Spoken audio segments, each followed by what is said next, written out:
tadi saya cerita kenapa Gus Dur menjadi tema diskusi kita sore ini. Karena Gus Dur seorang pemimpin yang memang pengecualian, ya. Dia dalam sejarah Indonesia jadi presiden, kemudian dia berangkat dari seorang intelektual publik, intelektual Muslim yang kemudian memimpin organisasi Muslim yang terbesar di Republik Indonesia, yaitu Nahdlatul Ulama, dan kemudian terpilih menjadi Presiden Republik Indonesia yang keempat, dan dia banyak melakukan gebrakan sehingga kami pikir Gus Dur menjadi tepat untuk kita diskusikan sore ini. Tidak hanya dia sebagai orang yang berhasil memperkenalkan wajah Islam yang ramah, bukan yang marah, tapi juga dia intelektual publik, negarawan yang memberikan banyak warna dalam sejarah kita. Kita akan coba kontak lagi Mbak Alisa Wahid. Mbak Alisa sudah. Hai ini dia. Mas, mohon maaf. Ini koneksinya naik turun. Begitu Mbak. ya, seperti kehidupan. Seperti kehidupan. Mbak, langsung aja tadi ketika sebelum kita koneksinya ngaco, tadi saya bilang sama teman-teman sama kawan-kawan historia. Jadi saya bilang, kenapa Gus Dur? Nah, Gus Dur ini seorang intelektual Muslim terkemuka. Dia seorang aktivis pro-demokrasi. Dia seorang politikus. Dia seorang negarawan. Dia ketua dari organisasi Muslim terbesar di Republik ini. Lebih dari itu semua, dia penggemar sepak bola, gila bola, dan juga humoris. Nah, tadi saya ingin ulang cerita Mbak di awal itu. Stand up comedian. Jadi dulu waktu Gus Dur masih presiden, saya pribadi salah satu orang yang menanti-nantikan beliau berpidato. Karena dua hal, saya dapat pengetahuan. Yang kedua, dia lucu. Ketika itu saya ingat Gus Dur baru saja dilengsarkan dan diwawancarai oleh salah satu stasiun TV. Nah, ketika diwawancara itu, Gus Dur ditanya, Gus Dur mengaku berhasil mendidik kedewasaan politik dari pengikut-pengikut Gus Dur. Apa betul? Wah, betul, kata Gus Dur. Saya ingat banget. Waktu itu yang wawancarin El Prisdan. Ya. Apa betul? Betul. Tapi kenapa ketika Gus Dur dilengsarkan banyak pohon, banyak pohon-pohon yang ditebang, sehingga tumbang dan menghalangi orang-orang lewat di jalan, katanya. Kata Gus Dur, ya itu berhasil, karena kalau nggak berhasil leher orang yang ditebang, bukan pohon. Dan untuk beberapa detik lamanya itu El Prisdan waktu itu saya wawancaranya itu terdiam karena bingung mau reply, mau bereaksi apa atas statement Gus Dur. Iya, betul. Dari situ saya tahu dari situ Mbak Gus Dur ini orang yang memang betul-betul cerdik, tidak hanya cerdas. Nah, saya ingin kepada Mbak Alisa bertanya dari cerita kecil tadi. Mbak, saya tidak mau bertanya sebagai seorang anak, ya, Mbak. Mbak, sebagai aktivis Gus Durian yang tentu berkegiatan karena mengusung konsep nilai pemikiran dari Gus Dur. Apa yang Mbak Alisa berhasil ataupun ambil dari pemikiran Gus Dur itu? Apa nilai-nilai apa saja yang diwariskan yang kemudian Mbak Alisa teruskan dan kemudian terus tebarkan kemana-mana bersama anak muda lain? Iya, benar sekali Mas Boni. Jadi gini, Gus Dur itu tidak bisa dilihat hanya dari perilaku luarnya saja, tetapi harus selalu membaca konteks beliau, membaca konteks situasi saat itu. Kenapa? Karena memang seperti tadi tuh kalimat kalau tidak memotong pohon masih untung itu pohon gitu, itu udah berhasil, karena kalau enggak bisa lebih dari itu leher orang gitu. Dan kita tahu kan sebetulnya ada sejarah panjang Indonesia yang menunjukkan bahwa memang ada gitu, memang kalau di dalam tanda kutip tidak bisa dikendalikan, itu juga akan bisa lebih parah dari itu gitu. Sehingga yang tampak luar itu sering publik nggak akan bisa membaca gitu. Jadi misalnya begini contohnya, sebelum saya jawab pertanyaan Mas Boni ya, kami kan di keluarga itu sebetulnya diberkahi dengan hubungan yang sangat egaliter.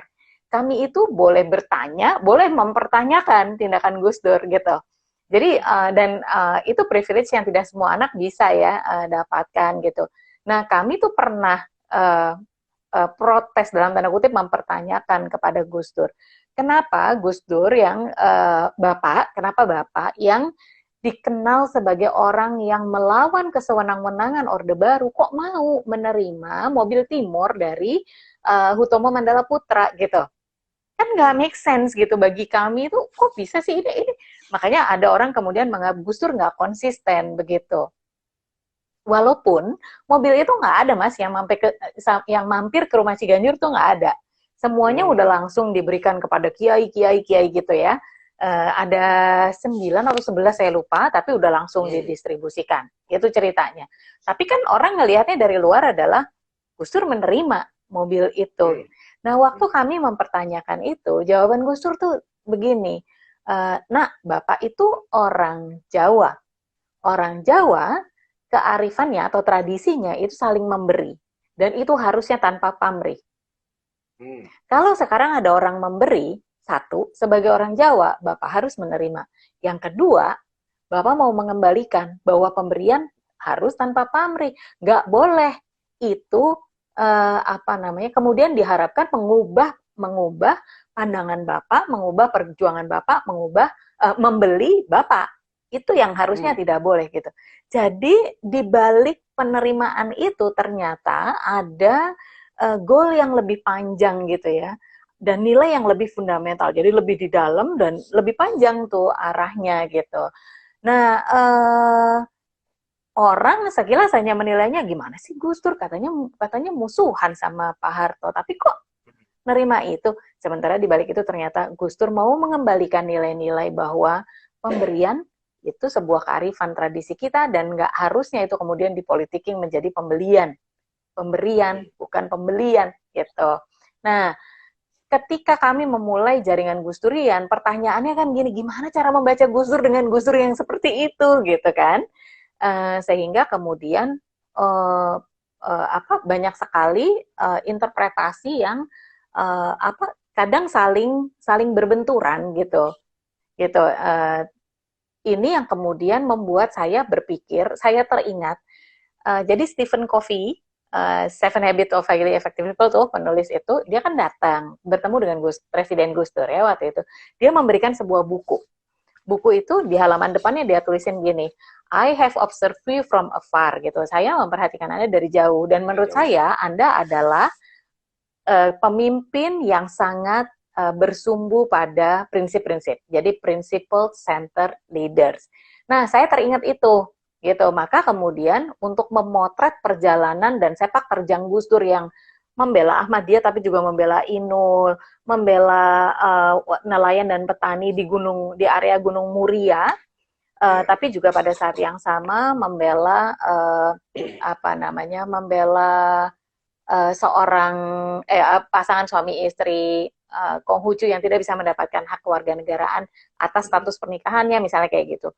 Karena itu kemudian akhirnya kami mengundang sahabat-sahabat Gus Dur dan murid-murid langsung Gus Dur. Kami minta mereka itu untuk mengeksplorasi semua area dominan dalam kehidupan Gus Dur dan mencari prinsip apa yang diperjuangkan gitu. Nah, ternyata dari situ kami terus synthesizing ya, mensintesa dari itu semua dan akhirnya dalam proses itu bersama-sama kita menemukan bahwa yang paling utama bagi Gus Dur itu adalah spiritualitas, Mas. Gitu. Jadi Gus Dur itu sangat dominan kemanusiaannya. Ya kan? Kiai Maimun Zubair itu bertanya kepada Gus Mus, kenapa Gus Dur itu begitu dicintai oleh orang banyak sehingga orang dari berbagai latar belakang berziarah sampai saat ini ke makam Gus Dur. Gitu. Jawaban Gus Mus, sahabat Gus Dur yang paling dekat kan Gus Mus ini. Gus Mus menjawab, itu karena Gus Dur mencintai manusia. Gus Dur dicintai manusia karena Gus Dur mencintai manusia tanpa membedakan apapun juga, kan gitu. Jadi sangat dominan nih, kemanusiaannya sangat dominan. Pertanyaannya, sumbernya dari mana gitu. Nah, ada seorang Jesuit yang mengatakan begini, Gus Dur itu agak berbeda nih humanismenya. Humanisme Gus Dur tidak seperti humanisme modern dan terutama humanisme barat yang humanismenya benar-benar horizontal antar manusia ke manusia.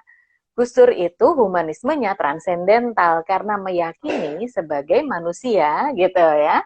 Sebagai manusia kita ini menjalani garis apa namanya hukum Tuhan nih gitu. Jadi karena itu sikap dan tindakan Gus Dur rata-rata kalau dilihat dari tulisan-tulisan beliau selalu ada sumber spiritualitasnya gitu. Walaupun beliau juga menyatakan ya bahwa realitas adalah guru spiritual beliau gitu. Nah, jadi kalau ditanya Mas Boni tanya apa sih nilai-nilai yang paling diambil dari Gus Dur nih, terutama di jaringan Gus Durian. Yang pertama, wujud luarnya adalah kemanusiaan. Datangnya dari mana? Dari spiritualitas. Spiritualitas itu munculnya dari mana aja, baik dari agama, dari Tuhan, maupun dari kearifan lokal kita, kearifan tradisi kita, gitu ya. Jadi tidak terbatasi oleh agama. Nah, untuk menjaga kemanusiaan itulah lalu ada prinsip keadilan. Gitu, Mas. Nah, kalau ditanya apa 3 hal paling penting, nilai-nilai paling penting, ya 3 hal itu. 1, spiritualitas, yang kedua, kemanusiaan, yang ketiga, keadilan. Yang lainnya melengkapi itu. Jadi misalnya Gus Dur itu libertarian, anti penindasan.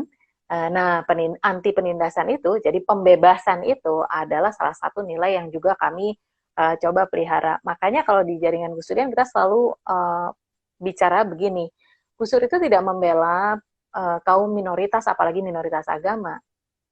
Gus Dur itu berusaha menegakkan keadilan. Siapa yang diperlakukan tidak adil, itulah yang dibela. Gitu Mas Boni. Oke Mbak, terima kasih. Jadi memang menarik tadi disebut juga soal bagaimana Gus Dur itu seringkali menarik erudisi itu menjadi ilmu pengetahuan dari pengalamannya. Saya pernah ingat membaca sebuah kolom beliau di majalah Tempo, misalkan menulis tentang nasib seorang supir taksi yang asalnya dari suku Karo, misalkan. Kemudian di lain kesempatan dia juga menulis yang sangat terkenal sekali, Tuhan tidak perlu dibela. Itu sangat tidak perlu dibela. Buku ya. Kemudian juga ada tulisan-tulisan banyak sekali yang mencerminkan prinsip-prinsip yang tadi Mbak telah kemukakan. Nah, saya tuh begini Mbak, bingungnya. Gus Dur tumbuh besar di kalangan NU. Kemudian beliau menjadi ketua umum NU. Kemudian bagaimana dia dalam tanda kutip, bukan tanda kutip, dia menjadi seorang anomali di tengah dengan segala keunikan, kelebihan, pikiran Gus Dur yang orang bilang tuh maju, kadang-kadang kan lebih maju 100 tahun. Terlalu maju. Terlalu maju. Itu gimana Gus Dur bisa berhubungan, berinteraksi dengan orang-orang di sekitarnya, dengan tokoh-tokoh, dengan ulama-ulama gitu. Dan Gus Dur juga bagaimana bisa gitu bersikap seperti itu. Iya, nah itu di situ sebetulnya gunanya fungsi paling utama dari principle center, Mas, gitu. Jadi kalau orang meletakkan kekuasaan misalnya jadi sumbu utama dalam kehidupan dia, maka dia ketika membangun hubungan itu hubungannya itu pasti dihitung dari political gain-nya gitu. Kalau orang menempatkan harta misalnya atau financial security sebagai center kehidupannya, maka dia kemudian akan keluarganya pun atau interaksinya dengan orang lain akan diukur dari monetary gain gitu. Tapi kalau orang-orang yang principle center, maka dia mengukur segalanya itu dari prinsip-prinsip yang dia pegang kan gitu. Nah itu yang membantu hubungan Gus Dur terutama dengan kalangan para kiai gitu ya, kalangan Nahdlatul Ulama yang pada masa itu sebetulnya masih sangat orientasinya itu masih sangat ya Allah saya kok kehilangan satu kata. Jadi inward looking gitu. Jadi mereka memang sibuk dengan tantangan di dalam gitu ya, dan kemudian perspektif yang dipakai juga perspektif yang di dalam. Pada masa tahun 80-an kita tahu misalnya dari pesantren nggak bisa kuliah di universitas negeri, susah banget gitu untuk bisa ini. Sehingga jalurnya hanya bisa ke apa namanya ke IAIN misalnya kayak gitu. Sehingga kan kayak ada apa namanya ada benteng gitu ya. Makanya kemudian orang-orang intelektual muda NU yang sekarang udah pada tua-tua sebetulnya pada masa itu yang muda-muda itu menganggap bahwa Gus Dur itu punya peran besar dalam membuka gerbang sehingga orang luar masuk, anak-anak muda NU keluar gitu. Mereka melihat dunia yang lebih lebih luas begitu. Luas, ya. Nah, iya, tetapi Gus Dur sendiri kan memang dari apa namanya dari awal NU sendiri dari sejak awal komitmennya terhadap negara bangsa Indonesia ini kan sudah sangat tinggi. Jadi di hal yang itulah kemudian Gus Dur bisa berinteraksi berselancar dengan sangat sangat asik gitu. Kenapa? Karena Gus Dur memang juga kembali ke nilai-nilai yang selama ini beliau hidupi dan dihidupi orang-orang NU. Tapi juga pada saat yang sama wawasan beliau memang sangat terbuka lebar. Nah, Mas Boni, satu hal juga yang perlu untuk diingat adalah Gus Dur tuh bukan satu-satunya yang progresif ya. Pada masanya mungkin ya. Kiai Wahid. Oh iya, tetapi maksudnya dari lineage-nya, apa namanya garis darahnya Kiai Wahid Hasyim itu lebih progresif lagi. Gitu. Beliau itu ketika ayahnya menyatakan bahwa untuk menjaga jarak dan apa namanya identifier antara penjajah dengan orang Indonesia, beliau menyampaikan bahwa mengikuti cara berpakaian orang penjajah itu sama saja kita menjadi penjajah gitu ya. Berhubungan baik lah ya, itu menjadi bagian dari penjajah gitu. Gitu, dan itu diharamkan gitu. Malah Kiai Wahid Hasyim pakai pantalon. Iya, pakai jas. Jadi beliau pakai jas gitu, ya kan?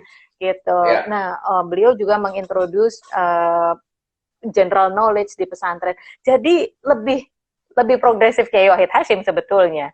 Bahkan yang lebih gelo lagi, Kiai Wahid Hasyim itu tahun 1950 sudah membuka ruang untuk hakim perempuan, hakim agama perempuan di Indonesia. Which was unheard of gitu. Maksudnya orang Amerika aja gender belum jalan, ini udah gitu. Sehingga sampai sekarang perempuan-perempuan Muslim itu bisa menjadi hakim agama gitu kan. Jadi kalau ngelihat Gus Dur nggak boleh lepas dari itu, nggak boleh lepas bahwa ada tradisi. Bapaknya begitu, dan karena itu terus kemudian kiai-kiai ketika melihat Gus Dur, ketika mensikapi Gus Dur, itu juga balik melihat si garis darahnya ini gitu. Gitu sehingga kalau istilah zaman sekarang kalau istilah anak-anak Jaksel, he can get away with it gitu. He could get away with it itu. Gitu. Oh, memang begitu kok gitu. Para pemimpin kita ini memang lebih maju. Itu yang dalam bahasa Gus Dur kemudian beliau terima sebagai sebuah privilege ya. Beliau sadar bahwa beliau punya privilege itu. Gitu. Gini Mbak, saya mau tanya. Ya. Sorry aku potong. Aku mau tanya. Gus Dur waktu dia jadi presiden, kenapa kami angkat Gus Dur? Karena dia semacam jeda dalam sejarah dan memberikan dalam kepemimpinannya yang mungkin cuma nggak nyampe 2 tahun. Itu dia memberikan satu warna dan juga fondasi yang cukup kuat untuk kita melangkah ke depan. Salah satu yang kami catat adalah dia membongkar belenggu diskriminasi rasial. Tapi yang menarik buat saya masih ingat waktu saya masih kerja di sebuah media massa di Semarang di Jawa Tengah, baru lulus kuliah waktu itu. Gus Dur datang ke Semarang dan di depan orang-orang Tionghoa dia bilang saya juga keturunan orang Tionghoa. Kemudian menjelaskan ke atas riwayat silsilahnya ya. Nah, ini menarik buat saya. Dia membongkar belenggu diskriminasi rasial yang sebetulnya sudah berlangsung dari zaman kolonial ya, kemudian diperkuat lagi masa Orde Baru. Nah, ini Gus Dur ini kenapa bisa hitungannya nekat gitu. Ya, nanti ada pertanyaan nekat lainnya buat Mbak, tapi ini nekat pertama, nekatnya Gus Dur pertama yang saya mau katakan, kenapa dia bisa nekat, kemudian Konghucu dijadikan agama, kemudian juga perayaan yang diperbolehkan, macam-macam. Iya. Kenekatan pertama ini menurut Mbak apa? Iya, karena prinsip kemanusiaan tadi itu, prinsip kemanusiaan dan keadilan itu, Mas. Apa nggak pernah dapat ancaman, dimanapun Mbak? Beliau melihat ada diskriminasi, atau ada jadi gini, bagaimana membaca Gus Dur mensikapi diskriminasi rasial terhadap kaum Tionghoa itu sama dengan bagaimana kita membaca sikap Gus Dur terhadap Papua gitu, Mas. Gitu. Jadi nggak bisa oh ini hanya kepada kaum Tionghoa aja, kepada orang Papua aja, enggak. Di mana ada penindasan, disitulah Gus Dur akan maju gitu. Ya gitu. Jadi satu cara membaca bagaimana Gus Dur mensikapi diskriminasi rasial kepada kaum Tionghoa itu sama persis dengan cara kita membaca bagaimana Gus Dur mensikapi Papua. Gitu ya, waktu itu kan masih Irian Jaya. Tapi karena semangatnya adalah pembebasan dari penindasan, maka ditanya kepada orang-orang Papua itu gitu, apa yang mereka inginkan dari Indonesia gitu. Sama kepada yang kaum Tionghoa yang sudah mengalami diskriminasi rasial yang puluhan tahun, maka pertanyaannya adalah bagaimana kemudian memulihkan ini sehingga betul-betul yang namanya prinsip demokrasi itu bisa diterjamin gitu. Jadi bukan bicara hal-hal yang gimmick gitu loh, tapi bicara pada level struktural dan fundamental, gitu Mas. Ya, saya sepakat tadi soal bukan bergerak di level permukaan ya, jadi bukan gimmick tapi lebih mendasar lagi prinsip-prinsip kemanusiaan dan spiritualitas Gus Dur tadi yang kemudian mendorong dia mempunyai satu visi ke depan. Nah Mbak, pertanyaan berikutnya. Tadi Tionghoa kemudian akhirnya bisa seperti sekarang ya, walaupun terseok-seok lah kita menghadapi diskriminasi rasial karena memori kolektif kita soal diskriminasi rasial juga mudah ya. Nah yang kedua tadi Mbak sebut juga soal Papua, sampai sekarang Gus Dur itu masih dikenang sebagai pemimpin yang bisa paling tidak ada solusi untuk Papua ini. Mungkin juga dia bersahabat dengan TCOLY, kemudian buat saya yang lebih menarik lagi untuk perhatian, mengizinkan bendera misalkan, kemudian dibiarkan, tapi tidak ada gejolak apa-apa. Itu bagaimana Gus Dur bisa seperti itu? Apakah ini karena Gus Durnya juga, gitu kan? Artinya kalau misalkan ini karena Gus Durnya, kita ada masalah dong. Atau Gus Dur sebetulnya mewariskan cara penyelesaian yang manusiawi bermartabat. Gitu. Ini menurut Mbak gimana?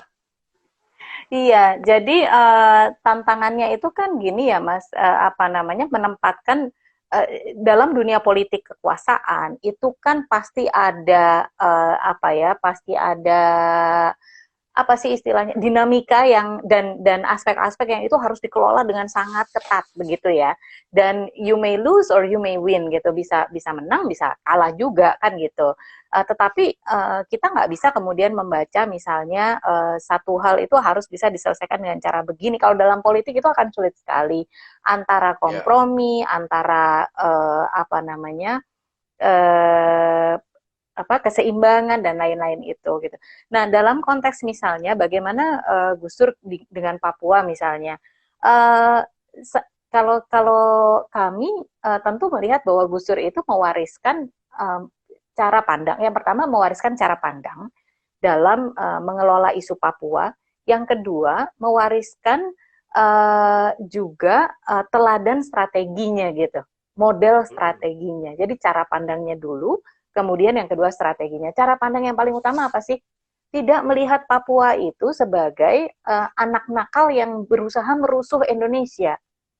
Tapi melihat bahwa ada hubungan yang belum equal, belum saling memberdayakan. Kalau istilah sekarang belum sinergis. Sampai sekarang kita posisinya kan sebetulnya mengambil keuntungan yang tidak sepadan dengan yang diterima oleh warga Papua nih. Sampai saat ini ya. Misalnya, Papua dan Papua Barat menyumbang GDP nomor 5, nomor 6 di Indonesia setiap tahun. tapi pendidikan mereka paling rendah, kesejahteraan mereka paling rendah, HIV/AIDS paling tinggi di sana, kemiskinan paling tinggi di sana, tingkat kesehatan paling tinggi, paling rendah di sana. Rendah. Nah, itu gimana kita mau mengharapkan saudara-saudara kita di Papua itu bisa menerima kehidupannya dengan apa adanya? Nggak bisa dong. Oke. Jadi Gus Dur, kayak gitu tuh Mas. Jadi perspektif ya. Jadi Gus Dur ya. Oke. Itu yang membuat Gus Dur kemudian karena dia juga punya pemahaman terhadap nilai-nilai kultural di Papua sehingga dia juga bisa masuk ke sana gitu ya. Oke, itu menarik. Kemudian pertanyaan berikutnya, Mbak. Iya, Mas, saya mau satu poin aja. Dalam hubungan kita gitu dengan di dalam kehidupan berbangsa bernegara, itu yang paling penting yang saya belajar dari Gus Dur adalah jangan mudah merasa terancam. Oke, ya. Jadi jangan sampai punya mental under siege mentality gitu. Jadi kayak mental diserang gitu ya. Oke, Mbak, berikutnya. Itu menarik ya. Nah, pertanyaan lagi buat saya melihat sosok Gus Dur. Gus Dur ini kan sekolah, pergi ke Mesir, kemudian juga sempat ke Baghdad ya. Dengan ceritanya kalau saya baca di bukunya Greg Barton itu kan dia suka masak kepala ikan yang sebetulnya di toko ikan tuh nggak dimakan. Waktu ditanya buat apa kamu beli kepala ikan gratis, itu buat kucing sama anjing saya katanya. Ternyata pas besoknya siapa yang datang ke toko itu teman kamu suka dapat kepala ikan dari sini, katanya buat anjingnya, padahal itu dimakan rame-rame. Nah, buat saya begini, Gus Dur ketika jadi kalau kata anak muda sekarang pikniknya jauh gitu. Mainnya jauh gitu. Jadi Mesir kemana-mana, ketemu orang Yahudi, ketemu orang macam-macam, yang membuat wawasan dia, pengalaman dia luas. Dan itu membuat perspektif dia lebih luas juga. Bisa nggak diceritakan sama Mbak Alisa tuh Gus Dur yang unik, yang disebut inilah Freemason lah, apalah gitu kan. Iya benar. Iya. Antek Yahudi, pokoknya segala macam. Iyalah, gitu. Seru banget ya kalau itu ya. Jadi begini, dari kecil Gus Dur itu memang sudah dididik untuk melihat segala sesuatu perbedaan itu dengan woles gitu, dengan santai. Jadi dari kecil beliau melihat ayahnya hosting tamu-tamu berbagai rupa gitu, punya sahabat orang Belanda, orang Jerman dan lain-lain gitu.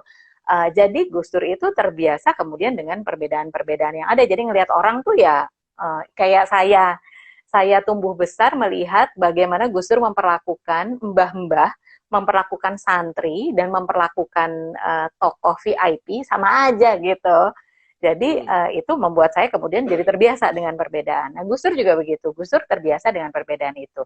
Ketika Gus Dur tidak naik sekolah ya Mas, tidak naik kelas di di Jakarta, terus dipindahkan ke Jogja oleh ibunya, itu oleh Kiai Bisri Sansuri, mbahnya Gus Dur, itu diantar untuk tinggal di Kauman Jogja. Padahal Kauman itu tempat lahirnya Muhammadiyah. Jadi isinya orang Muhammadiyah semua.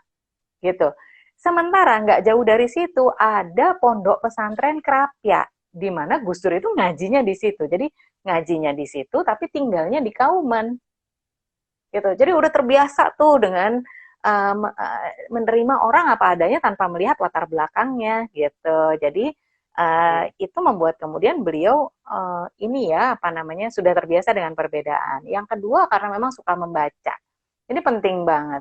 Membaca membuat kita melampaui batas fisik, gitu kan? Baik batas perjalanan ya, maksudnya kita bisa pergi kemana gitu, maupun yang kedua batas interaksinya itu sendiri, gitu. Itu yang kemudian dijaga oleh kehidupan Gus Dur itu diwarnai dengan buku. Jadi bertualang lah ini pikirannya ini gitu. Jadi satu, Gus Dur memang dari kecil sudah terbiasa dengan perbedaan manusia gitu ya. Jadi apa namanya, bisa menerima orang apa adanya, hatinya terbuka gitu. Nah yang kedua, pikirannya terbuka dengan kebiasaan membaca buku gitu. Kebiasaan membaca buku itu membuat kita melampaui batas-batas kan, batas fisik, batas interaksi itu kan nggak ada. Jadi ketika dari kecil Gus Dur sudah rajin membaca buku, maka wawasannya itu apa namanya, sangat sangat luas. Misalnya gini Mas, dari tahun 80-an ya, tahun 80-an tuh Gus Dur punya harta yang sangat berharga, beliau bawa kemana-mana. Radio MW, apa? MW ya? Iya, iya betul. MW. Jadi AM, radio AM apa? Kan kalau kita kan radio AM ya, dia itu Gus Dur pakai radio MW sehingga bisa dengerin siaran dari Australia, dari ABC, gitu. ABC, okay. ABC gitu. Jadi apa namanya, beliau memang selalu mau belajar, gitu. Itu yang membuat beliau kemudian interaksinya jadi seperti itu. Iya, tadi saya mau tanya, jadi saya pernah dengar cerita. Saya dengar cerita ini kalau tidak salah ingat dari Mas Tejo Bayu dulu. Jadi dalam satu waktu di mungkin tahun 80-an atau 90-an mungkin ya, Gus Dur ada di YLBHI.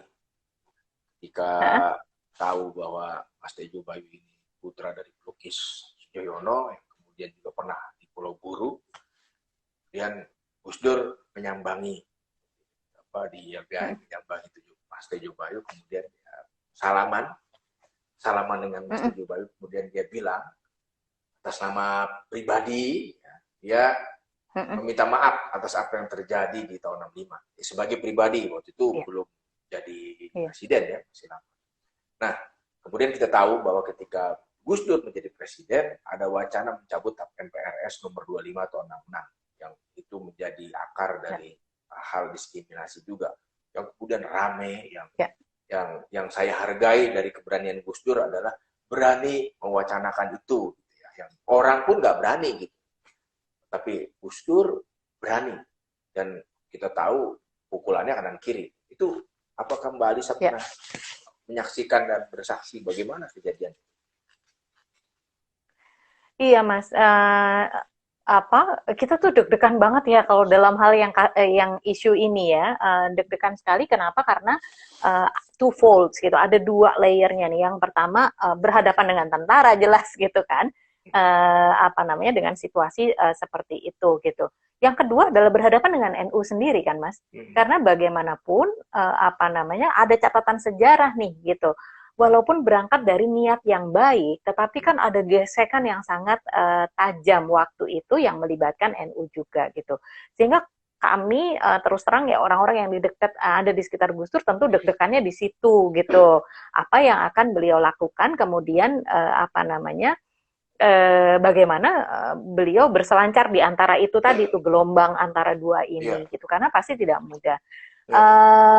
Semangatnya kembali selalu semangat spiritualitas, semangat kemanusiaan, dan semangat keadilan gitu ya. Itu sebabnya jadi kemudian itu sebabnya Gus Dur bisa enjoy ngobrol dengan Pak Yusuf Ishak, dengan Pak Pram, dengan yang lain, juga dengan tokoh-tokoh lain. Jadi itu yang membuat dia mudah bergaul ya Pak. Iya, betul. Karena prinsip keadilan dan itu tadi ya, apa namanya, pikiran terbuka dan hati yang terbuka itu tuh terasa banget Mas gitu, Mbak, dalam diri seorang Gus Dur. Mbak, ini waktunya mepet juga, kita 10 menit aja, tapi saya masih punya pertanyaan penting lagi sama Mbak. Mbak, Gus Dur itu kan pengecualian ya dalam sejarah kita. Dia cuman kurang dari 2 tahun banyak memberikan perubahan, dan sekarang kita terseok-seok persoalan-persoalan banyak yang mendasar dan tidak selesai. Sebetulnya apakah kita membutuhkan Gus Dur yang lain, atau kita memang harus mengaplikasikan pemikiran dan konsep-konsep nilai yang dianut Gus Dur ketika dia menjadi presiden, yang dia coba perjuangkan, sehingga kita bisa mewarisi spiritnya dia. Itu pilihannya di mana, Mbak? Ya. Kita butuh orang atau nilainya kita ambil? Seperti apa? Saya yang kedua, Mas. Bahkan di dalam jaringan Gus Durian sendiri, kita selalu bicara begini. Mau nunggu Gus Dur, Gus Dur berikutnya, itu kita nggak tahu kapan. Dan itu seperti menunggu Godot gitu kan. Nah, yang kedua, Gus Dur memang figur yang sangat, ya karena perjalanan hidupnya menjadi figur yang seperti itu. Nah, karena itu kami, kalau di jaringan Gus Durian yang sering kami gunakan adalah analogi kayu jati dan sapu lidi gitu. Gus Dur itu ibarat kayu jati, perjalanan hidupnya dan jalan yang dia pilih itu membuat beliau seperti kayu jati itu, kuat, besar gitu ya, sehingga mudah sulit sekali untuk dipatahkan dan mudah memberikan pengaruh. Sementara Alisa itu satu lidi gitu, yang kalau sendirian gampang nih dipatahkan, gampang gitu, kekuatannya tidak besar. Tapi kalau Alisa dengan Gus Durian yang lain, lidi-lidi yang lain itu, kemudian berhimpun menjadi sapu lidi, maka semakin besar himpunannya, semakin sulit untuk dipatahkan, dan semakin besar kekuatannya. Lidi nggak bisa buat nyapu, tapi sapu lidi makin besar sapunya, dia bisa menyapu lebih banyak dan lebih kuat gitu. Kalau saya berpikirnya begitu, jadi kita perlu mengaplikasikan, Gus Dur itu sumber inspirasi. Yeah. That's it, gitu. That's it. Gus Dur adalah sumber inspirasi. Beliau juga punya banyak kelemahan, kegagalan, itu juga kita perlu belajar dari situ juga, gitu ya. Jadi tidak hanya glorifying Gus Dur. Gus Dur tuh nggak suka diglorifikasi. Gus Dur tuh sukanya mentertawakan diri sendiri dan ditertawakan, gitu. Jadi kita tidak perlu mengglorifikasi Gus Dur. Gus Dur itu ketika ditanya kalimat pesan untuk dimuat di Taman Pintar Yogyakarta, jawaban beliau, kalimat kutipannya itu adalah jadilah yang terbaik dari diri sendiri. Dan Gus Dur selalu begitu, Mas. Beliau otentik, beliau meminta kita otentik. Jadi nggak meniru beliau begitu saja, tapi be ourselves gitu, menjadi yang terbaik dari diri kita gitu. Okay. Jadi yang kalau saya sih, kita pelajari aja, kita pelajari prinsip-prinsipnya, nilai-nilai yang diperjuangkan Gus Dur, dan karena itu kacamata melihat persoalan bangsa dan negara, gitu, yang kita lihat. Kemudian yang kedua, kita bisa mengambil inspirasi dari strategi-strategi yang beliau ambil. Jadi kita dapat wisdomnya, lalu kita kontekstualisasikan dengan zaman sekarang, dan terutama kita institusionalisasikan gitu. Jadi prinsip demokrasi kan diinstitusionaliskan kayak gitu. Ya, tapi kan jadinya kalau menginstitusionalisasikan itu kan jadi nggak mudah juga ya, Mbak. Apalagi gebrakan-gebrakan Gus Dur itu, aduh, repot. Mungkin sejarawan di masa yang akan datang akan menuliskan itu semua juga, Mbak, tentang bagaimana Gus Dur dengan segala gebrakannya, dengan dekritnya, dengan ya langkah-langkah politik yang tidak bisa diduga, tapi sebetulnya itu fondasi yang kuat untuk demokrasi kita. Betul, nah, betul, ya. Betul. Itu memang tantangannya itu ya, dan saya rasa sih itu khas konteks kepemimpinan, Mas, bahwa semua kepemimpinan punya kekhasannya, tetapi menurut saya mana yang bisa disistemkan itu seharusnya disistemkan. Seperti misalnya yaitu bagaimana mensikapi perbedaan agenda antar kelompok masyarakat, misalnya bagaimana kita mensikapi Papua, Tionghoa, bagaimana mensikapi sejarah panjang seperti sejarah kelam seperti 65 gitu. Ya.